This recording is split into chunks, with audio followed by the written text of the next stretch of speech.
ध्यानमूलं गुरोर्मुक्तिः पूजामूलं गुरोर्पदम् मन्त्रमूलं गुरोर्वाक्यम् ಮೋಕ್ಷಮೂಲಂ ಸದ್ಗುರೋ ಕೃಪಾಃ.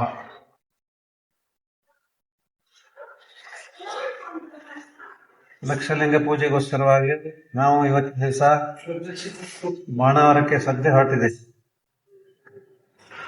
ನಮಗೆ ಸಂತೋಷ್ ಅವರಿಂದ ಪ್ರೇರಣೆ ಆಯಿತು, ಇಲ್ಲ ಇಲ್ಲಿ ಒಂದು ಆಂಜನೇಯ ದೇವರಿದೆ, ನಾನು ಶನಿವಾರಕ್ಕೊಮ್ಮೆ ಹೋಗ್ತಾ ಇದ್ದೀನಿ, ಬರ್ಬೇಕು ನೀವು ಅಂತ. ಅವ್ರೇನು ಬರೋದು ಕರಲಿಲ್ಲ, ಹಂಗಾರೆ ನಾವು ಇವತ್ತು ಬಂದೇ ಬಿಡ್ತೀವಿ ನಡೀಪ ಅಂತ ತಿಳ್ಕೊಂಡು ಹೇಳಿ ಆಂಜನೇಯನ ಫೋಟೋ ತೋರಿಸಿದ. ನಮಗೆ ಅನಿಸ್ತು ಅದು ಖಂಡಿತವಾಗಿ ವ್ಯಾಸರಾಯರಿಂದ ಪ್ರತಿಷ್ಠಾಪಿತವಾದಂತಹದ್ದೇ ಇರಬೇಕು ಅಂತ ತಿಳ್ಕೊಂಡು ಹೇಳಿ ಇದು ಬಂದು ನೋಡಿದ್ರು ಅದೇ ನಮಗೆ ಪೂರ್ತಿ ವಿಶ್ವಾಸಕ್ಕೆ ಬಂತು. ಆಂಜನೇಯ ಸ್ವಾಮಿ ಬಗ್ಗೆ ನಾವು ಇಲ್ಲೇ ಏನು ಮಾತಾಡಿದ್ರು ಅದು ಕಡಿಮೆ ಅನಿಸ್ತದೆ. ಯಾಕಂದ್ರೆ ಅವನೇ ಸ್ವತಃ ಇಲ್ಲಿದ್ದಾಗ ನಾವು ಮನುಷ್ಯ ಮಾತ್ರ ಏನು ಮಾಡಲಿಕ್ಕೆ ಸಾಧ್ಯವಿಲ್ಲ. ಯಾಕಂದ್ರೆ ಬಹಳಷ್ಟು ಮಂದಿಗೆ ಈಗಲೂ ಸಹ ಅವರು ವರವನ್ನು ಕೊಡ್ತಾ ಇದ್ದಾರೆ. ಅದನ್ನು ಮೂಲತಃ ಇಷ್ಟು ಜಗತ್ತಿನೊಳಗೆ ಎಲ್ಲರನ್ನು ಬಿಟ್ಟು ಇವರನ್ನು ಯಾಕೆ ಆರಿಸಿ ಹೋಗ್ಬೇಕು, ರಾಮದೇವರು ಅಥವಾ ರಾಮದೇವ್ರ ಭಕ್ತ ಅಂತ ಆಂಜನೇಯ ಅಂತ ತಿಳ್ಕೊಂಡು ಕೇಳಿದರೆ, ಆಂಜನೇಯನಲ್ಲಿರ್ತಕ್ಕಂತಹ ನಿಷ್ಠೆ, ಆಂಜನೇಯನಲ್ಲಿರ್ತಕ್ಕಂಥ ರಾಮ ಭಕ್ತಿ ಇವರಲ್ಲಿ ಹನುಮಂತ ದೇವರು ಕಂಡಿದ್ದಾರೆ.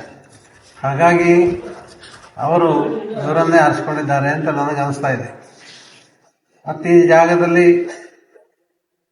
ಈಗ ಇಷ್ಟು ಜಾಗೃತವಾಗಿದ್ದನ್ನು ನೋಡಿ ಬಹಳಷ್ಟು ಮಂದಿ ಕಲಿಯುಗ ಇದು ಅಸೂಯೆ ಪಡ್ತಕ್ಕಂಥ ಮಂದಿನೂ ಬಹಳ. ಆದ್ರೆ ಅಸೂಯೆಗೆ ಏನು ಚಿಂತೆ ಮಾಡೋ ಕಾರಣ ಇಲ್ಲ. ಯಾಕಂದ್ರೆ ರಾಮದೇವರ ಬಂಟನ ಅಂತ ಆಂಜನೇಯ ಸ್ವಾಮಿ ಅದು ಒಳ್ಳೆಯದು ಯಾರು ಕೆಟ್ಟದ್ದು ಅವನಿಗೆ ಪೂರ್ತಿ ಗೊತ್ತಿರ್ತದ. ಹೀಗಾಗಿ ಒಳ್ಳೆಯದನ್ನು ಯಾವಾಗಲೂ ಅವ ಪ್ರತಿಪಾದನೆ ಮಾಡ್ತಾನೆ, ಮತ್ತೆ ಕೆಟ್ಟವರಿಗೆ ಅವ್ರು ತಾವು ಪ್ರಾಯಶ್ಚಿತ್ತ ಊಟ ಮಾಡ್ತಾರೆ, ಅರ್ಥಾತ್ ಮುಂದೆ ಅನುಭವಿಸ್ತಾರೆ. ಅದಕ್ಕೋಸ್ಕರವಾಗಿ ಆಂಜನೇಯ ಸ್ವಾಮಿಯ ಒಂದು ದಿವ್ಯ ಅನುಗ್ರಹ ಅಂತಕ್ಕಂಥದ್ದು ಇವ್ರ ಮೇಲೆ ಬಹಳ ವಿಶೇಷವಾಗಿ ಆಗಿದೆ. ಈಗ ತಾನೇ ನಾವು ಹೋಗಿ ಸ್ವಾಮಿಯಲ್ಲಿ ಪ್ರಾರ್ಥನೆ ಮಾಡ್ತೀವಿ.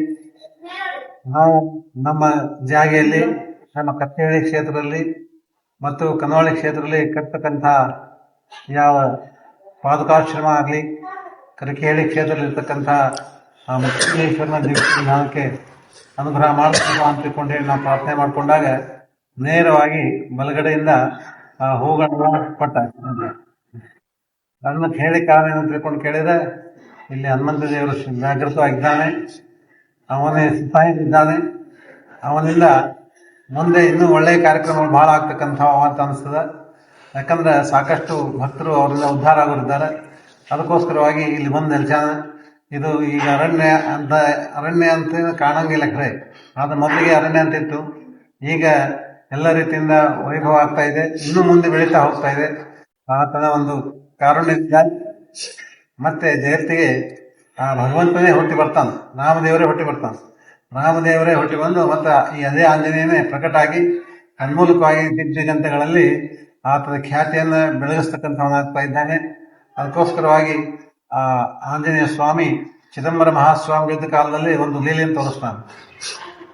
ರಾಮಕೃಷ್ಣ ಅವತಾರ ತೋಚಿ ಆತ ಚಿದಂಬರ ಅಂತ ತಿಳ್ಕೊಂಡು ಹೇಳಿ ನಮ್ಮಲ್ಲಿ ಒಂದು ಅಭಂಗ ಅದ.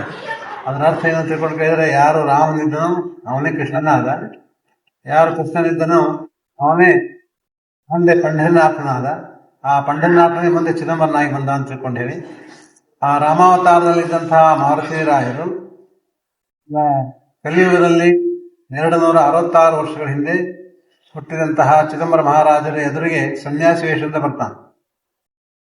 ಸನ್ಯಾಸಿ ವೇಷದಿಂದ ಬಂದು ಆ ಚಿದಂಬರನ ಮೂಲ ರೂಪವನ್ನು ಜಗತ್ತು ಯಾರು ತಿಳ್ಕೊಂಡಿಲ್ಲ, ಹಾಗಾಗಿ ಜಗತ್ತಿಗೆ ತೋರಿಸ್ಬೇಕು ಅಂತ ತಿಳ್ಕೊಂಡು ಹೇಳಿ ಅವನಿಗೆ ಇಚ್ಛಾ ಬರ್ತದೆ. ಹಾಗಾಗಿ ಅವ ನೇರವಾಗಿ ಬಂದವನೇ ಚಿದಂಬರ ಮಹಾರಾಜರ ಹತ್ರ ಬಂದ. ಮಹಾಸ್ವಾಮಿ ಚಿದಂಬರ ಮಹಾಸ್ವಾಮಿಗಳು ತಾವು ಮನುಷ್ಯರಿದ್ದಂಗೆ ಜಗತ್ತಿಗೆ ಕಾಣ್ತಾ ಇದ್ರು. ಹಂಗ ಸನ್ಯಾಸಿಗಳ ವೇಷದಿಂದ ಬಂದಂಥ ಆಂಜನೇಯ ಸ್ವಾಮಿ ಕಡಾವಿಗೆ ಹಾಕೊಂಡಾರ, ಭಗವಾಸ್ತ್ರ ಉಟ್ಕೊಂಡಾರ, ಅಜಾನುಬಾಹು ದೇಹ ಧಾರಣ ಮಾಡ್ಯಾರ, ಪ್ರಕಟವಾಗಿ ಬಂದಾರ. ಬಂದ ತಕ್ಷಣ ಚಿದಂಬರ ಮಹಾರಾಜರಿಗೆ ಗೊತ್ತಾಯ್ತು ರಾಮಾವತಾರದ ಆಂಜನೇಯ ಇದ್ದಾನೆ ಅಂತ ತಿಳ್ಕೊಂಡು ಹೇಳಿ ಎಲ್ಲರೂ ಬರ್ರಿ ಅಂತ ತಿಳ್ಕೊಂಡು ಹೇಳಿ ಭಕ್ತರು ಕರ್ಕೊಂಡು ಬಂದು ಭಜನೆ ಮಾಡ್ಕೋತ ಪೂರ್ಣ ಕುಂಭ ಸ್ವಾಗತ ಮಾಡ್ಕೋತ ಆ ಸನ್ಯಾಸಿಗಳನ್ನು ಸ್ವಾಗತ ಮಾಡಲಿಕ್ಕೆ ಚಿದಂಬರೇಶ್ವರ ಹೋದ್ರೆ ಆಂಜನೇಯ ಸ್ವಾಮಿ ಏನು ಹೇಳ್ತಾನೆ, ನೀನು ಈ ಮೋಸ ಬಿಡು, ಅರ್ಥಾತ್ ನೀನು ಈ ಜಗತ್ತಿಗೆ ಏನು ಈ ಥರವಾಗಿ ಇನ್ನು ಏನು ಮೋಜು ಮಾಡ್ತಾ ಇದ್ದಿ ಇದೆಲ್ಲ ನನಗೆ ಬೇಕಾಗಿಲ್ಲ. ನಾನು ಈಗಿನ ಭಕ್ತರಂಗಿಲ್ಲ, ನಾನು ಮೂಲ ರಾಮಾವತಾರದ ಭಕ್ತಿದ್ದೇನೆ.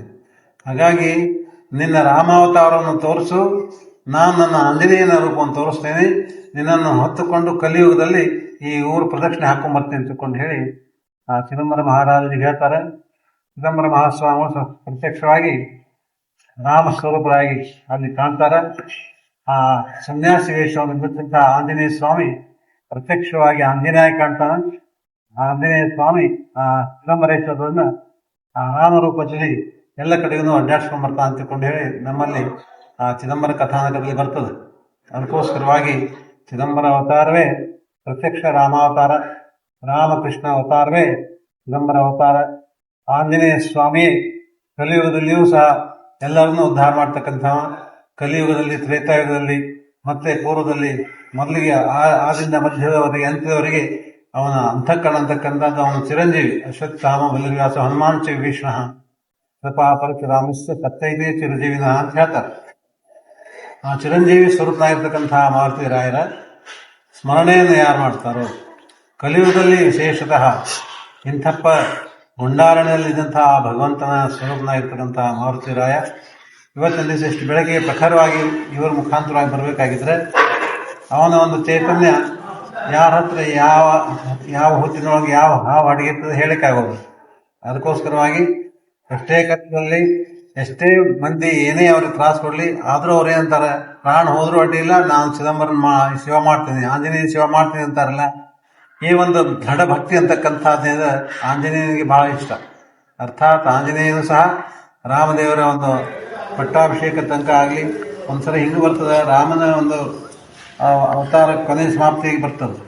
ಆ ಸಂದರ್ಭದಲ್ಲಿ ಹನುಮಂತರಾಯರು ಏನ್ ಮಾಡ್ತಾರೆ, ಯಥೇಚ್ಛವಾಗಿ ಯಾವ ರಾಮದೇವರು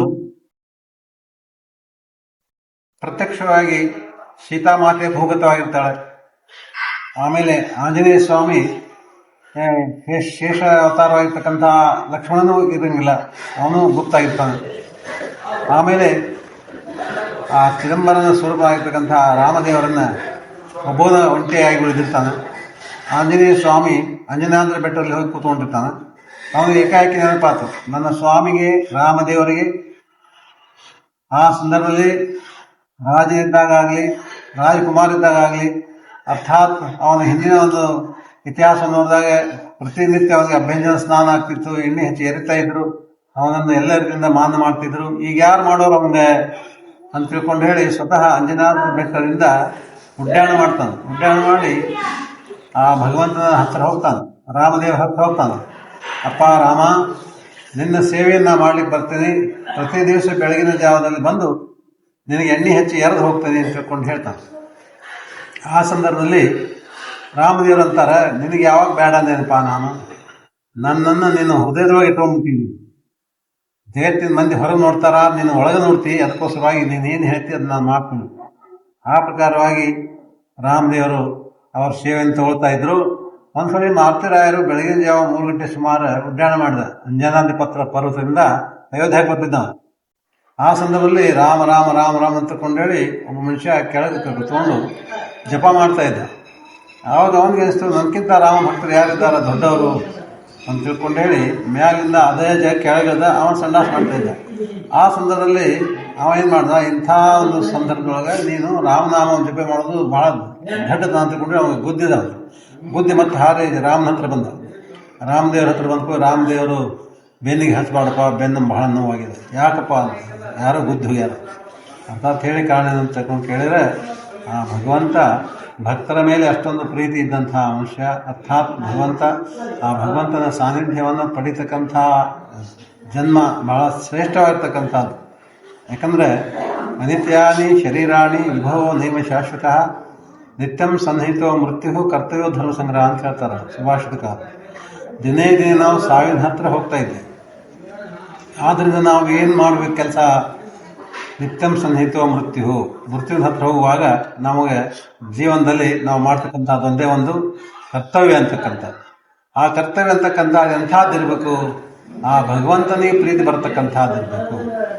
ಹಾಗಾಗಿ ಈ ಆಂಜನೇಯ ಸ್ವಾಮಿಯ ಒಂದು ವಿಶೇಷವಾಗಿರ್ತಕ್ಕಂಥ ಅಂತಃಕರಣ ಇವರ ಮೇಲೆ ಪರಿಪೂರ್ಣವಾಗ್ಯದ ಮತ್ತು ಇವರ ಒಂದು ಮೂಲಕವಾಗಿಯೇ ಅವ ಸೇವಾ ತಗೊಳ್ತಾನೆ. ಬೇರೆದವ್ರಿಗೆ ಯಾರು ಬಂದರೂ ಇಲ್ಲಿ ನಿಲ್ಲಿಸ್ಬಿಡಂಗಿಲ್ಲ. ಅರ್ಥಾತ್ ಯಾರ್ದು ಅಂತರಾತ್ಮ ಶುದ್ಧ ಅದ, ಯಾರ್ದು ಅಂತರಂಗ ಬಹಿರಂಗ ಶುದ್ಧ ಅದ, ಅದು ಪರಮಾತ್ಮನ ವಾಸ ಅಂತಕ್ಕಂಥದ್ದು ಅದ. ಅದಕ್ಕೋಸ್ಕರವಾಗಿ ಆಂಜನೇಯ ಸ್ವಾಮಿಯ ಒಂದು ಕೃಪಾಶೀರ್ವಾದ ಪಡೆದಂತಹ ಪೂಜ್ಯರು ಅವರ ಒಂದು ಆಶೀರ್ವಾದವನ್ನು ಇವತ್ತು ನಾವು ಪಡ್ಕೊಂಡ್ವಿ. ಆ ಆಂಜನೇಯ ನಮಗೆ ಕಾಣಂಗಿಲ್ಲ, ಆದ್ರೆ ಅವ್ರು ಕಂಡಾರ. ಅರ್ಥಾತ್ ಹೇಳಿ ಕಾರಣ ಅಂತ ತಿಳ್ಕೊಂಡು ಕೇಳಿದ್ರೆ ಅಂಥ ಮಹನೀಯನ ಒಂದು ಪೂಜೆಯನ್ನು ಮಾಡಿಸ್ಕೊಳಕತ್ತಾನ. ವ್ಯಾಸ ಪ್ರಣೀತವಾಗಿರ್ತಕ್ಕಂಥ ರಾಮದೇವರ ಸ್ವರೂಪವಾಗಿರ್ತಕ್ಕಂಥ ಆ ರಾಮಾಂಜನೇಯ ಸ್ವರೂಪವಾಗಿರ್ತಕ್ಕಂಥ ಆಂಜನೇಯ ದೇವರು ಇಲ್ಲಿ ಪ್ರತ್ಯಕ್ಷವಾಗಿ ಇದ್ದಾನಂತಕ್ಕಂಥದ್ರಲ್ಲಿ ಎರಡು ಮಾತೇ ಇಲ್ಲ. ಅವನ ಆಶೀರ್ವಾದ, ಅವನ ಶ್ರೀರಕ್ಷಾ ಕವಚ ಅಂತಕ್ಕಂಥದ್ದು ಹಿಂದೆ ಇದ್ದಂಥದ್ದು ಭೂಗತವಾಗಿತ್ತು. ಅದನ್ನ ಮತ್ತೆ ಪ್ರಕಟ ಮಾಡಿ ಇವತ್ತಿನ ದಿವಸ ಜಗತ್ತಿಗೆಲ್ಲ ಆ ಭಗವಂತನ ಕಾರುಣ್ಯವನ್ನು ಕೊಡಿಸ್ತಕ್ಕಂಥ ಮಹನೀಯರು ಪೂಜ್ಯರು. ಅವರ ಆಶೀರ್ವಾದವನ್ನು ನಾವು ಸ್ವೀಕಾರ ಮಾಡ್ತೀವಿ. ಮೂಲಕವಾಗಿ ಭಗವಂತ ಆಂಜನೇಯ ಸ್ವಾಮಿ ನಮಗೂ ಸರ್ವರಿಗೂ ಲೋಕಕ್ಕೆಲ್ಲ ಒಳ್ಳೆಯದನ್ನು ಮಾಡಲಿ ಅಂತ ತಿಳ್ಕೊಂಡು ಹೇಳಿ ಸ್ವಾಮಿಯಲ್ಲಿ ಪ್ರಾರ್ಥನೆ ಮಾಡ್ತಾ ಒಂದು ಮಾತುಗಳನ್ನು ಆ ಸ್ವಾಮಿ ಶ್ರೀಚರಣದಲ್ಲಿ ಸಮರ್ಪಣೆ ಮಾಡ್ತಾ ಇದ್ದೀನಿ. ಜೈ ಶ್ರೀ बोला सद्गुरुनाथ की जय।